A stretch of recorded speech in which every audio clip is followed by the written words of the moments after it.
Welcome to Operational Harmony, Balancing Business and Mental Well-Being, a podcast with honest discussions about professional life and mental well-being in a natural conversational way.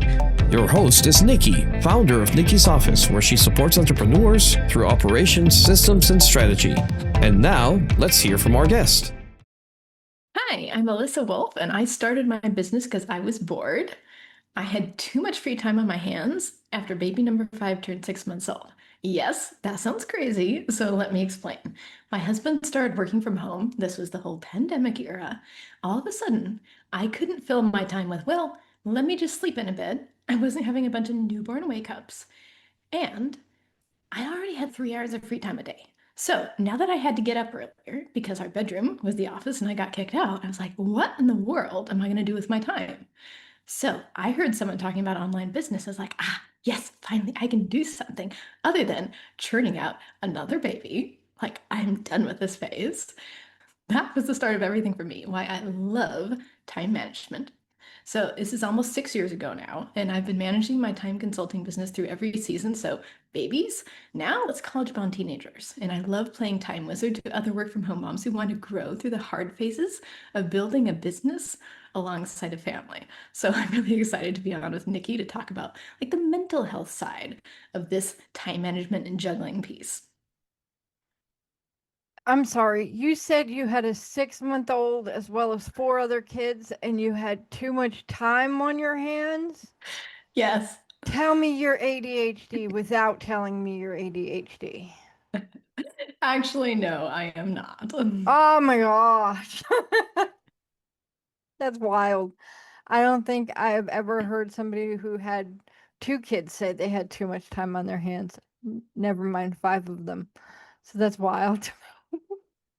I had created 3 hours of downtime in the afternoon for nap time. And then in the evening, when you put the kids to bed, you get another couple hours. Now that I had to get up early in the morning, I had another couple hours. I'm sorry, I'm not going to watch news, listen to podcasts, or start knitting and crocheting for 5 or 7 hours a day. That's nuts. That's too much. I don't need that much news consumption. I don't think anybody should have that much Exactly. news consumption. It rots the brain. So I badly needed a new hobby, and I did not want home ec to be one of them. Oh, yeah. Oh, you didn't get in on the sourdough phase of life? Oh no, I don't really care for cooking or cleaning or crafting. I know I've got a ton of kids. I hate crafts. I'm like, you can go be artsy on your own. You have to be self-taught. Just not the walls, please. Yeah. Did you ever have the postpartum, or what is the mental health side of time management? What does that mean to you? To me, and this is why I named my business Unbusy, it is getting to that unfrazzled mental state, because I don't care how much you have going on in your life. Like what you're saying, the mom of 2 kids is, life is terrible. And me over here with 5 saying, actually, no, it's pretty slowed down.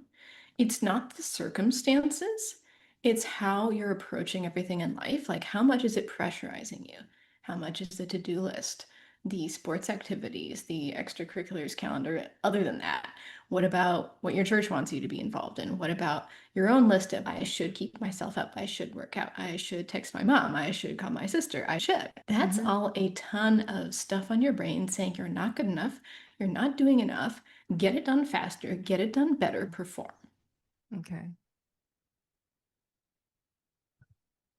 And I think no matter where you are in life, you've got to bring that down, because this isn't about, are you type A or type B? It's about, do you even live the life you're living? And how can you decondition and get rid of expectations and get rid of stuff on your plate till you're pared down and you are actually right-sized for your unique set of circumstances?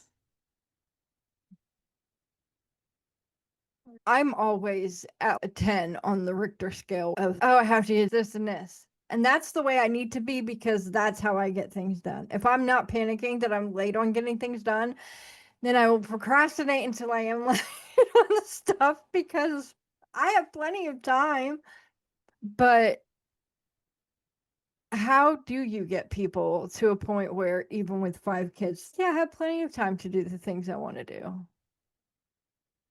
I found you really have to outsource a lot, but before someone is even willing to outsource, you have to dig into a lot of those mental stories in your head. Did you grow up with a mother who did all of the cooking, all of the cleaning, all of the chauffeuring, all of the craft activities, maybe had no life outside of that? Or told you she wished she could be around more often while she was working? What is your mental story of to be a good mother, a good wife, whatever, to create a good life or a foundation for my kids, I have to do X, Y, and Z? Because so often that's actually not a perfect match with your personality, your skill set, and maybe your energy capabilities.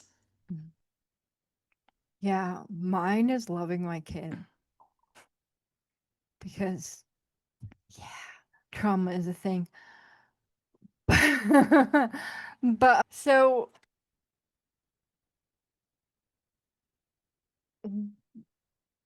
what is a story that you have from that?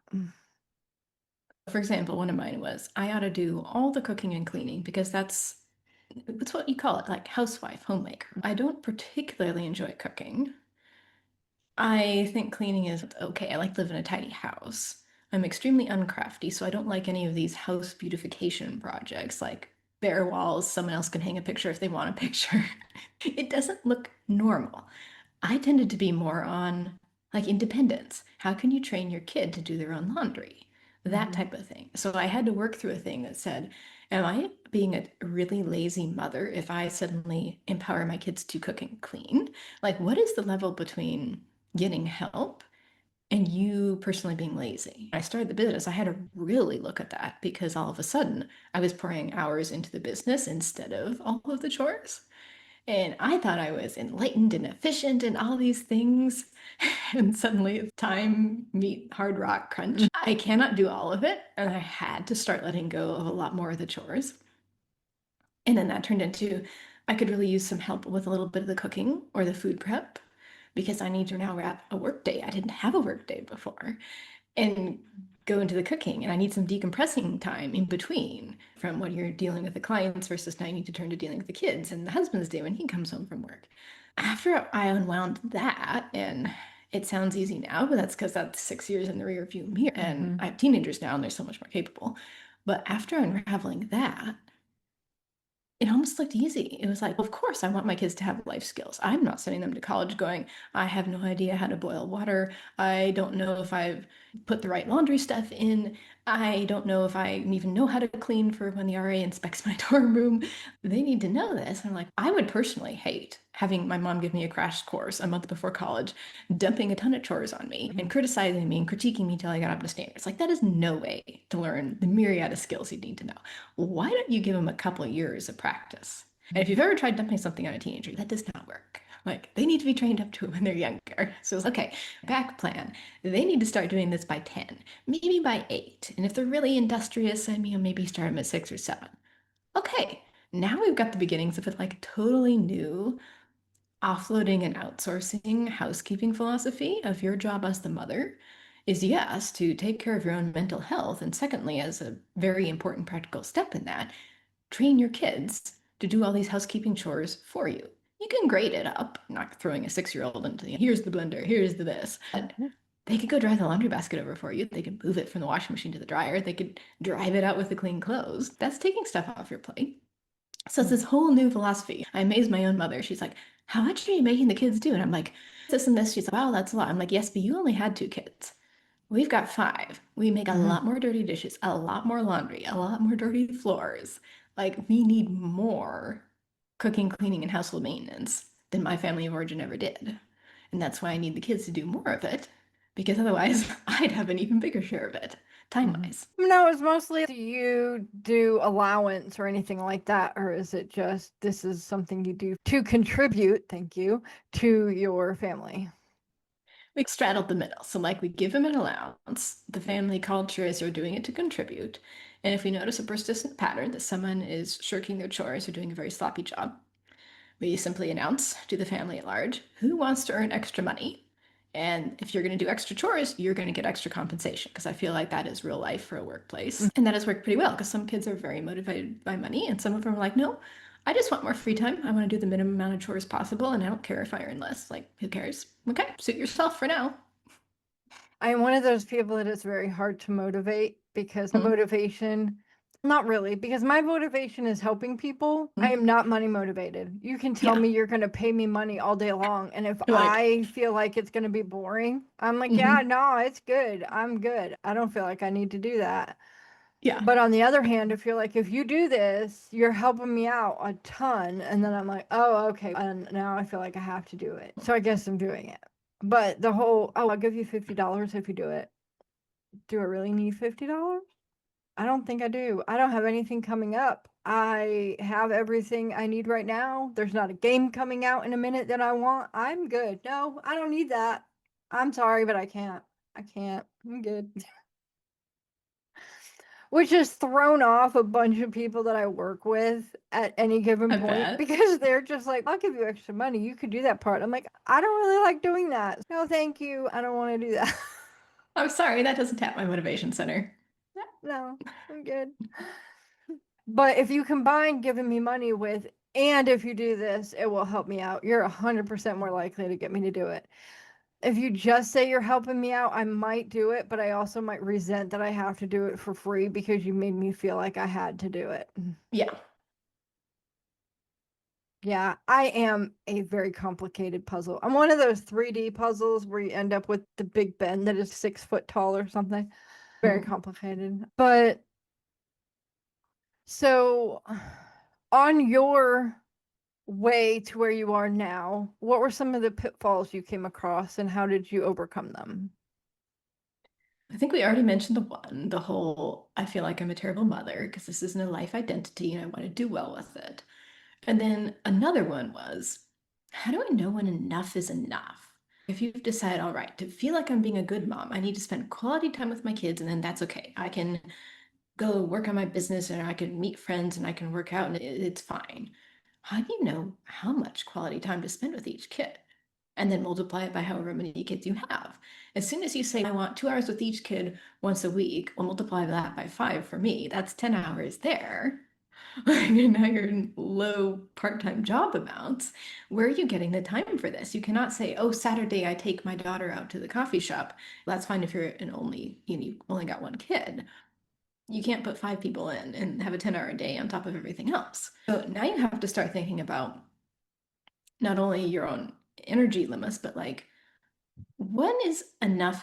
Like, how much focused time? Because we all know what it feels like to be on your phone and kind of absentmindedly answering the kids. So obviously not that. But there's a huge world of a difference between a 2 hour board game with your kid and the absent-minded, hi honey, how was your day? Anything else fun? And that takes a bit of the trial and error. What do you personally like doing with children of that age? What do they like? When do you feel satisfied, like you've had enough time connecting with them and not in a watch the clock, is it 3 more minutes or something? Like with me and my kids, we ended up landing on like card games. It's not as long as a board game. It's not like it doesn't require you to show up with some deep thing you're going to talk about. Boys don't necessarily like to sit there and share about their feelings and what's coming up. They want an activity. If you do want to talk, by all means, you can talk and play cards at the same time. But you better play more than one round. Otherwise, it's going to feel like, there, I checked the box, and they can sense that. But you didn't have to sit there and play an hour of card games per kid. You don't even really have to play 30 minutes of card games per kid. Sometimes even 15 minutes daily. It feels like it's enough. Now you feel like it's doable to keep in contact with how your kids are doing every day. So coming from a family who loved cards, although my grandmother cheated like a mug, and being around people still who like playing cards, what are your go-to games? Crazy Eights. Okay. We do what, hand and foot, and they do, think it's jacks or something. What was it? I don't know the other one because pepper. That's it, pepper. So it's more along the rummy family than a lot of things. And my grandmother would figure out a new rummy type game. She'd teach you how to play, and then as you're going, if you start winning, Lord have mercy. Because she's going to start changing the rules and she's going to start cussing at you in Italian. So it was always just one of those things. It was fun until the cussing got to be a bit too much. Grandma, you can't win that way. You just said at the beginning when we started that that's not how it works. So why are we doing it like that? Yeah. But no, that's how she was winning. So that's how we were going to play. So rummy, canasta, hand and foot. Like my friend and her family, they like playing pepper, which I've not been out there to learn yet because she has a very large family. She has 4 kids. 2 of those 4 kids have 50 kids. 3 of those kids have 50 kids. I don't know, between 5 and 9. I don't remember. Like the 3 different ones have I think that 2 of them have 7 or 8 apiece, and then the one has 5 now. And then the other one has 3. Yeah, it's a little nuts. But yeah. Yeah, that'd be crazy. It's crazy. The loudness of Thanksgiving was a massive thing. Yeah. I was in my room for most of it because I have sound sensitivity and I can't listen to kids scream. I'm not one of those people who are like, oh yeah, you're screaming for no reason. Sure, of course you're happy. No, stop doing that. There's no reason to be screaming like that. Same here. We have some sound sensitive people, and it's always been about, I don't understand why you need to scream to play. So, like, our kids do not scream when they play. Doesn't help when you're over an extended family, but Right? Yeah, when it's just me and my friend and her husband who are here, the house stays pretty quiet except for maybe my music that gets loud sometimes. But that's it. Other than that, it's quiet here.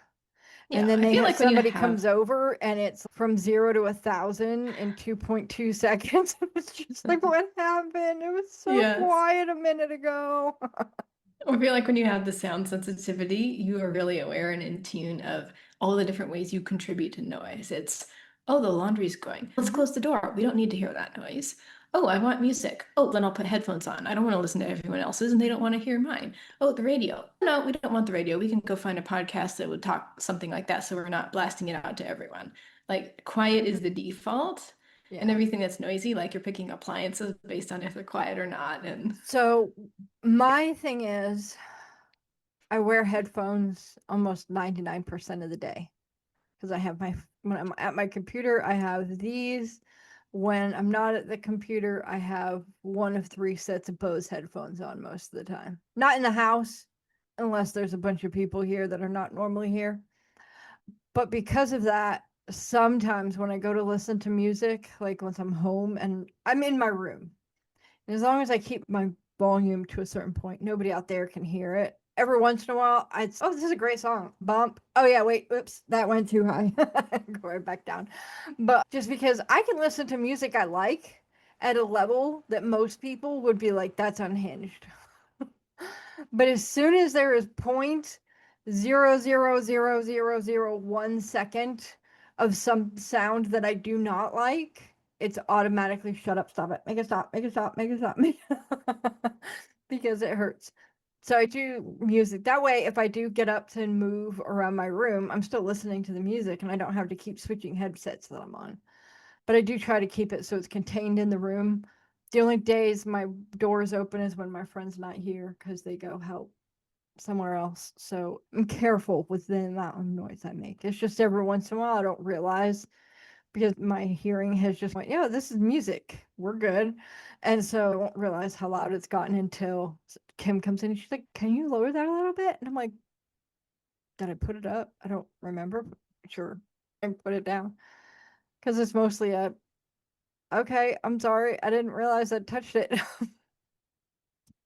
you're just in the flow. It's a good thing. Oh yeah, I love this part. And then I don't remember hitting the button. But I must have because I've been playing this for hours and this is the first time you've come in here. So it gets interesting. But most stuff I do listen to on headphones because I don't want to be disturbing anybody. But every once in a while I need my music to be bumping and I don't want that in my headphones. You gotta have music playing like 99% of the time. The other percent of that is meetings or podcasts where I can't be playing music in the background because it's copyrighted and I'm not be able to post anything. So, are there any other points you'd like to make before we switch topics? Yeah, sure. I think the other thing I'd point out is scheduling is a huge thing. So don't think of scheduling so much as the calendar. Think of it as what do I want in my life? And making sure it gets in your life. So mental health perspective, self-care. Schedule your self-care. Like if you live by your Google Calendar, you need to have self-care blocks in the Google Calendar. Treat it with the same importance as your to-do list. Otherwise, as a mom, you're just going to be like, kids needed things, whatnot, and you let everyone squeeze those personal time blocks until they're non-existent, or it's like an 8-minute one. I'm sorry, you cannot really recharge in 8 minutes. Maybe you can do one hypnosis on 2x speed, but was it really any good if you had to do that? So try to de-stress scheduling, like it's the nasty word, like a budget. No, this is I am calendaring in my priorities for me. So go put it on there, your workout, your faith practice, your meditation, your movement that's for fun, not the workout, like going and taking a walk with the dogs, whatever it is that you need. And if you're like, I need to listen to this news podcast just to stay abreast of things, and then I want to go listen to Audible books, okay, then put it in there because you have a routine, you have a ritual, you know exactly what kind of stuff you like to do. Make sure you're getting to all of it. Period. End of story. And that means all of it and like enough of it during the day. You are truly recharged from what happened that day with kids and clients and in the week. No, you don't have to hit every single hobby you've got in the day, but it has to be a long enough period of time. And I want moms to think in terms of 2 or 3 hours. This is not some 30 minutes, read a book. That's not going to cut it, especially not if you're an HSP or any kind of sensitivity. So multiple hours during the day, rotating through those activities that fill your cup, and then make sure every week, looking at the week as a whole, you've hit all the different categories that are important to you. Kind of basic. Yeah, I do time blocking on my calendar. I have times that are set aside. So like at noon every day, I have a block and I only fill that with a person's appointment if I absolutely have to. Otherwise, that's an hour that I can rest from my morning appointments and get ready for my afternoon appointments. And then in the afternoon, if I don't have other appointments, I have learning time set aside. But if I have an appointment scheduled, then I'll work around it with the learning different things. But I still need to be able to see people in the afternoon. Yeah, I do a pretty similar thing. But yeah, making sure that I have that hour has also saved my bacon a bunch. And I think I screwed up today. Oh man. I just realized I missed an appointment at noon today because I didn't put it in my calendar. My bad. I don't usually miss appointments, and it wasn't like an appointment. It's with a church friend. She went to Prague. And like I wanted to talk with her and see how she did and everything. And I was supposed to meet with her yesterday, but then the accountant was like, you foobarred the books. And so I was in a 2-hour meeting with her instead. And so now I'm like, oh yeah, I was supposed to meet with her today and I didn't. I've now got to go apologize to her. Yeah, it's the only downside of living by the calendar. If for some reason the meeting does not make it on your calendar, it will not happen. Exactly, because I trust my calendar to know more than me. It's not like, this is why we don't remember it ourselves in our brains. The calendar is the brain, but it has to get there. Hey everyone, thanks for sticking with us. Before we dive into our next topic, I just want to take a quick moment to remind you to like this video, subscribe to our channel, and hit that notification bell. That way, you'll always be the first to know when a new episode drops. And we want to hear from you. What topics are you most excited about? Drop your thoughts in the comments below. Your feedback helps us create content that you love. We've got some exciting stuff coming your way, so don't miss out. Now, let's switch gears and jump into our next discussion. We're going to go to the business side of things. And I think it fits in well with what you were talking about with time management, because we're going to talk about why businesses feel chaotic and why it's not a motivation problem. Most businesses don't feel chaotic because people are lazy, unmotivated, or doing it wrong. They feel chaotic because there's no clear structure holding everything together, like a calendar even if you foobar it. When roles aren't defined, processes live in someone's head and priorities shift daily. Even good people struggle. What often gets labeled as a motivation problem is usually a systems problem. And until that's named, businesses keep trying to fix the wrong thing. So if you were to take this as a, for instance, say you work with a 3-person business, right? And those 3 people each have their own things that they're doing. They have their own way of doing things and their own whatevers, right? Now, let's say one of those 3 is a female and she just told everybody she's going on a 6-week vacation in 9 months.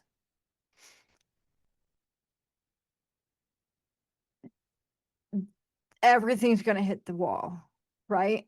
Everything. Because now, not only is a 3-man team down to 2 people, because that's stressful enough, now all the processes that are in her head that she probably maybe accounted for, but maybe not 100% because she doesn't know what's going to happen the next day any more than the boogeyman does. And so now everything feels chaotic and nothing's getting done. And her customers are calling in and being like, hey, what's up with this thing? Susie's out having a baby. I don't know what to tell you. Call back in 6 weeks. You can't exactly say that to customers. So the business ends up being chaotic. What really needs to happen from the beginning of any business, and I do mean the beginning, is you have to have your goals set out, right? And however long it's going to take you to do whatever. That's one part of it. But you also have to, as you start doing things, start creating SOPs, start creating those building blocks for your structure to be fitted to. So let's say you live in Massachusetts and you're trying to fix one of those old houses that have ivy growing up the sides of them, right? You're not going to start down at the bottom, I don't believe. I believe you're going to start up towards the top and very carefully try to get that plant off of that building without taking all of the mortar out of the wall, right? Because then no more building. And that all has to be done very carefully, very step by step. If nobody else either knows what you're doing or has an easy way to step in with your directions, how fast do you think that mortar's coming out of that house if you're not standing there? And so what we want to do is make things less chaotic by coming in. At least this is something I do. I go in and I help people put in the processes, the structure. I put in what is that stuff? The scaffolding. Sorry, told you I can't name people, places, or things. Exhibit A. I come in and I help build that scaffolding around the building so that everybody's safe in going up there and going, okay, this is leaf number 1. It is not attached. We are good. And you do it that way. Now, I do not need anybody in Massachusetts or anywhere else coming at me. I'm pretty sure most places do not take the ivy off of the buildings. I'm just saying this as a for instance.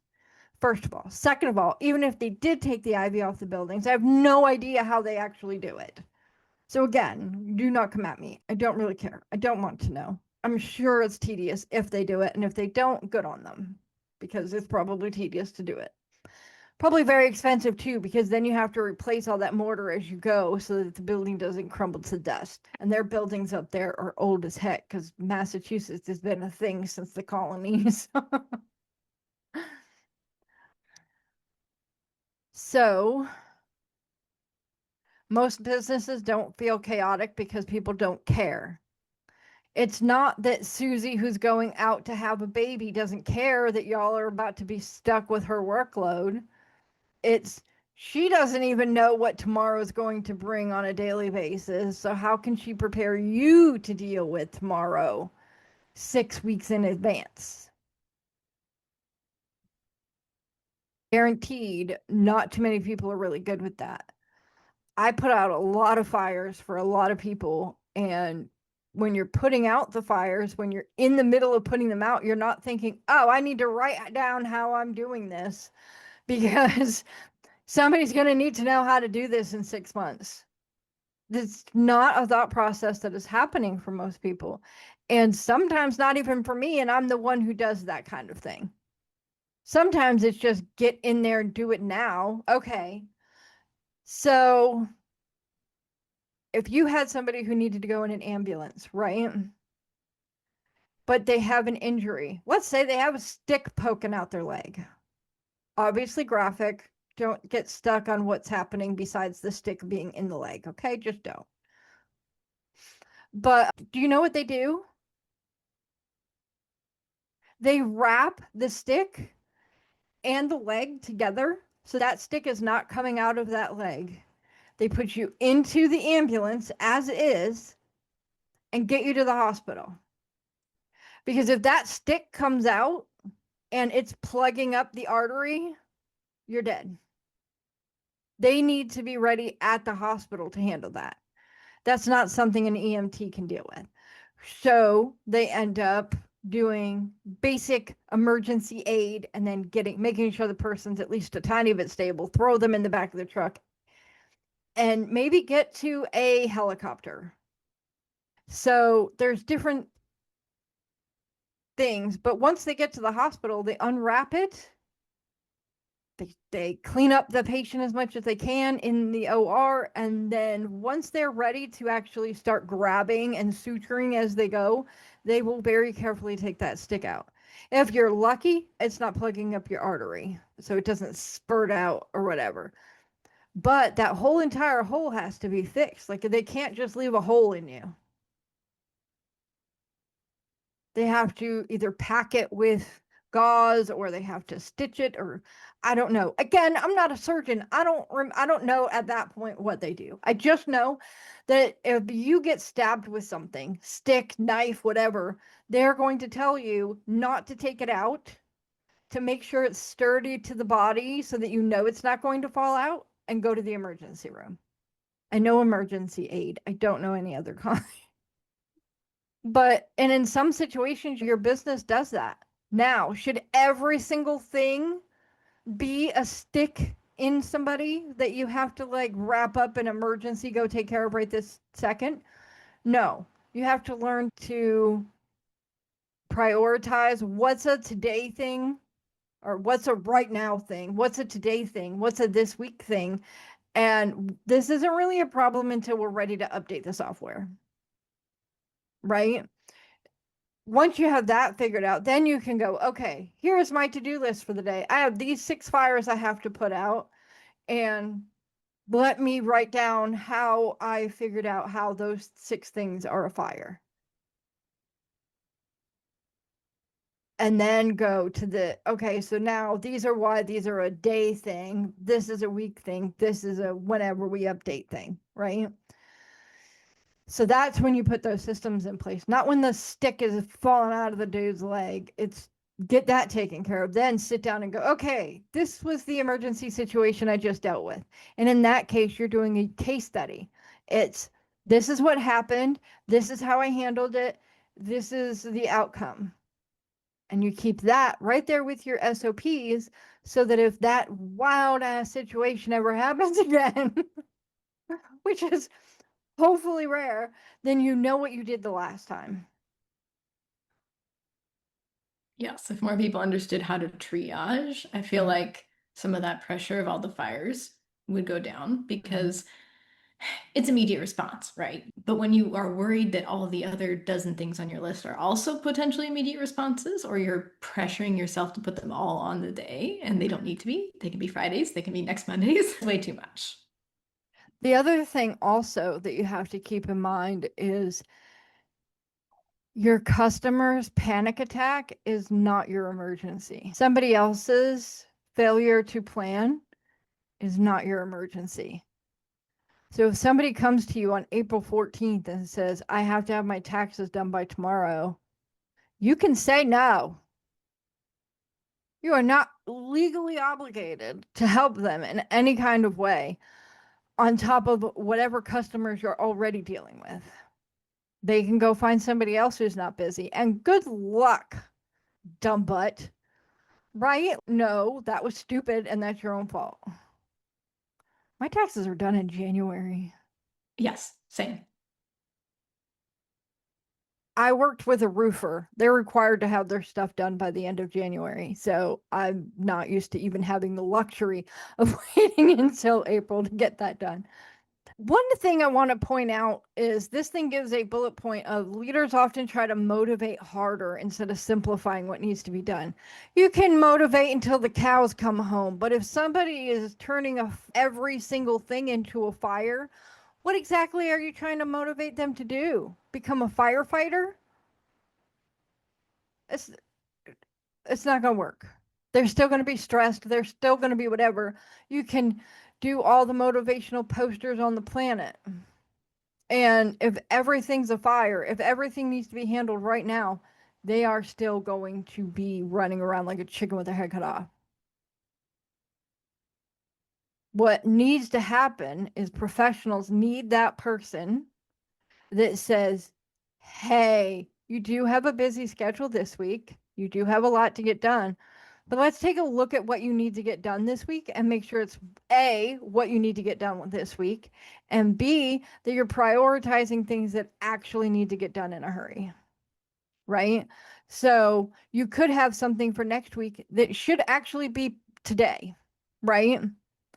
But you could also have something today that doesn't need to be done for 6 months. Rare, but I don't know who gets that much notice on anything. But see, there is some shuffling that can happen if you look at your calendar in a way that triages everything and looks at it, and you want to look at it subjectively. Sorry, I almost said the wrong word. But you look at it and not from a thing of, oh, Susie called yelling and really upset because this is due today, but she only gave it to me yesterday. Or she gave it to me this morning and it's supposed to be done by end of day. But I have actual fires from people who cannot be put off to do this. So, sorry.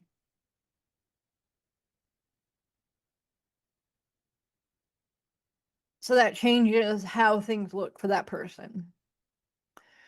Now, just because Susie calls you in a panic and says, I just sent something over today and I need it by end of day, their failure to plan doesn't mean it's your responsibility to fix. You can say, I'm sorry, but that's not realistic. Okay, so you can look at it first, right? I'm not saying don't look at it, because it could be something where they just need your signature on a piece of paper, or it could be something that'll take 5-10 minutes. Don't get in the habit of doing that for people, because then they think, oh, they did it last time, they'll do it again.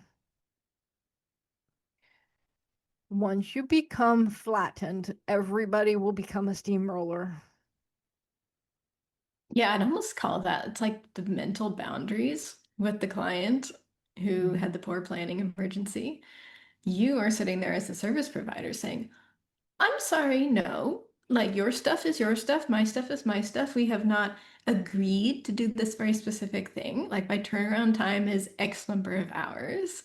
Or again, I am responsible for this, not that. And again, that helps you slow down, de-stress, get rid of the chaos. It's on your side of the street. That was their side of the street. A lot of clients don't want to think about that. Yeah. Okay, so I think it was Up where don't think it's a sad part of that little cartoon, but the little house was in between a whole bunch of other big buildings. They still were doing their little homey thing, and the big buildings were big buildings. Like, you can be different in a sea of the same. It's like walking out to the parking lot to find your car, and there's 600 gray, white, or black ones, and yours is the big purple one or the big red one. Or I don't like burnt orange. Y'all with burnt orange cars have like issues. I don't know what you're doing. Lime green is another issue too. You trying to find your car. But if we prioritize what we're doing correctly, we don't have to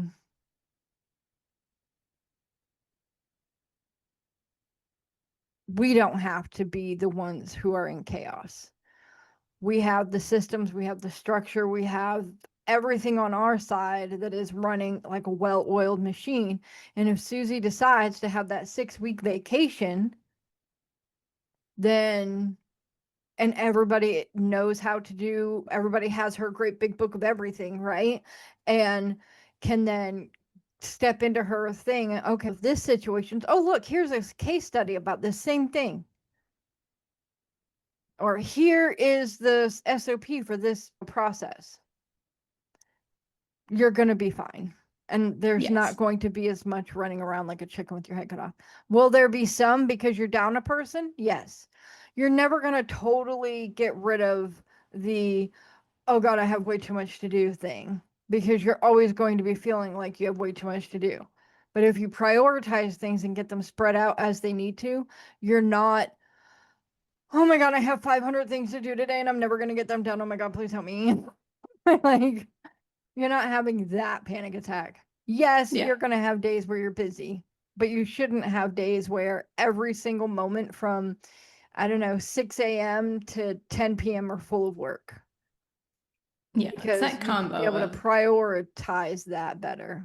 Yeah, the combo of having the SOPs plus the calendar triaging we were talking about of you with your workload. Maybe you were going to get to this because you had extra time, but now when you've got Susie's workload, you've got to take all of her high priority items, combine them with all of your high priority items, and then get them done in that period of time. Everything that was non-essential, that was, we can wait 30 days, it's got to get kicked off the list. Yep. It needs to be kicked down to the week of 2 weeks before, so that you know it's coming. Yeah, and if you can't do that, then you need to go hire some temp help so that everybody's least important things is getting picked up so that you're back up to 3. Yes, that helps too. I do know some VAs that I can recommend to people if they need them. But yeah, that's the other thing. If you work for yourself, and so if you're an entrepreneur and you have your own business and you only have yourself doing everything, and you're at the point where every single day is busy as hell, go find a VA. You're way past that point. Yeah. Go find a VA, because in order to be able to grow, you have to have time. And you're not going to have time if every single second of every single day is go time. Yep. So you have to get no ideas. You have to get a VA, you have to hire a partner, you have to bring somebody into you have to do something. And it's not just, oh, AI is my partner. Look, I use AI for a lot of stuff, but guess what? No matter how much it can do, you still have to do some of it. You have to ask it for what you want. You have to spend time on it. Not saying that it's going to be simple. You can set some stuff up so that it automatically does it, but you have to spend time with it even then to do something with those results. So I would recommend that you hire somebody. There are VAs that do really good work in and out of the country. Now, if you ask your person if they can do AI, what their scale of AI is, and they tell you a 10, but on other stuff that they're doing for you, they're failing, I would not believe them on that. And I would probably find a new VA. Just as a point of clarity there. I had a friend who had that happen to them. One of her VAs was like, yeah, I'm a 10. And she was like, girl, she's not a 10. And if you've gotten that snowed under, I suggest you get 2 VAs. Yeah, you may need more than one. Okay. So I am not a VA. I do help my clients with a lot of different things. But the difference between me and a VA is I can take off some of the stuff and help you prioritize. I can put the structures in place, but I don't work for you. I work with you. VA works for you. You tell them what needs to be done. Yes. Those SOPs are absolutely necessary before you hire your first VA. Otherwise, your first VA is going to have to do those SOPs so that they can get anything done. Yeah. And it's going to take more time and cost you more money. Their job is to execute, not think what does Yeah. my employer need? Yeah. I have the ability to think with my brain and do things that make sense. Whereas a VA usually is, I don't think with my own brain until I'm actually in the software that I'm using. And then I just need to know what results you're expecting. Good deal. They don't need you to tell them where start is because they've used this software before, kind of a deal. But again, everything comes in time. I have had a couple of assistants that I have worked with that I loved working with them. I've also had an assistant who went over my head to somebody else and started trying to take over everything. Not going to happen on my watch. So it's not how it works. But there are ways to calm the chaos. There are ways to calm it with or without hiring somebody else, depending on how good or bad you are at writing those SOPs and your case studies and things like that. Yeah. If that's all much to your brain, you got to hire the expert to do it for you. But if you're like, no, I know what I can do, I just never actually sat down and wrote it or took a video of it, then go do it. The other thing with that, though, is if you don't have time now and that's why you haven't done it, is it because you actually don't have the time? Is it because you don't want to do it? Because I don't want to have to make a video. I don't want to have to write down every step to how I do things. Or is it because you don't know how? And if it's 2 or 3, if it's any of those 3, one of them, 2 of them, all 3 of them, then it's time to get help. Because if you don't have the time, you don't have the time. Get somebody to help you write those SOPs and the case This is all studies and stuff. fixable. Yeah, it's all But you have fixable. to get on it. None of this is a reason to panic and say, oh, my business is going to fail. No, your business is going to struggle if you're the only person struggling with all of this. Your business is going to struggle if you have a partnership and both of you are struggling with this. It just means you need an assistant, you need a business manager, you need somebody to help you. And finding that is part of the battle of everything too. But I think that's where we're going to end. Do you have any last thoughts? Whether it's home life or business, pick your top frustration point to fix first. So maybe it's certain clients who are always DMing you and you're like, I cannot stand another fire. Like, this needs to go through the proper channels. You need to set up some more communication boundaries, policies, write it into contracts, something. Maybe it's the home life, your after dinner cleanup routine. You cannot be doing all 6 things of wipe the table, wipe the counters, do the dishes, package the leftovers, sweep the floors, everything on your own. Fix that one thing first. I don't care about what's the biggest thing and what's the smallest to get momentum. No, fix the thing that's going to make you happiest not to have to do anymore. That will majorly improve your happiness and satisfaction in your actual nitty-gritty day-to-day life. I agree.